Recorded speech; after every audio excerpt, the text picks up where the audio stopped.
श्री स्वामी समर्थ. धर्मशास्त्रातील झोपेसंबंधी 21 नियम. 1. ओले पाय करून झोपू नये. कोरडे पाय करून झोपल्यास लक्ष्मी मातेचा आशीर्वाद मिळतो. 2. पूर्वेकडे डोके करून झोपल्यास विद्या प्राप्त होते व शिक्षणात प्रगती होते. 3.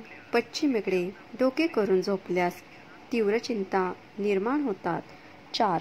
उत्तरेकडे डोके करून झोपल्यास तोटा होतो, सतत मृत्यू भय असते.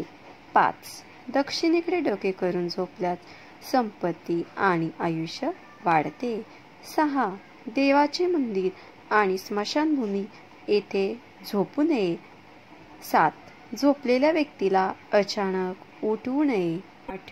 विद्यार्थी, नोकरदार आणि द्वारपाल जर बराच काळ झोपले असतील तर त्यांना जागे केले पाहिजे. 9. नग्न झोपू नये. 10. निरोगी शरीर हवे असेल तर ब्रह्ममुहूर्त म्हणजे पहाटे 3:30 ते 4:28 दरम्यान उठले पाहिजे. 11. पूर्णपणे अंधार करून खोलीत झोपू नये. 12. सुनसान, ओसाड घरात, तुटलेल्या घरात आणि निर्जन घरात एकटे झोपू नये. 13. तुटलेल्या खाटेवर तसेच उष्ट्या तोंडाने झोपू नये. 14. दिवसा कधीही झोपू नका, पण ज्येष्ठ महिन्यात दुपारी 1 तास झोपावे. दिवसा झोपल्याने आजार उद्भवतात व आयुष्य कमी होते. 15. सूर्यास्ताच्या वेळी झोपलेला माणूस गरीब आणि असहाय्य होतो. 16. सूर्यास्ताच्या 3 तासानंतर झोपले पाहिजे. 17.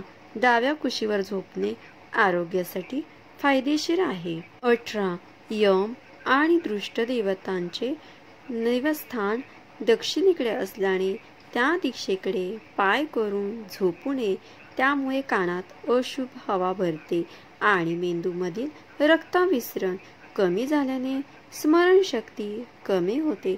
शिवाय बरेच रोग होऊन मृत्यूचे भय वाढते.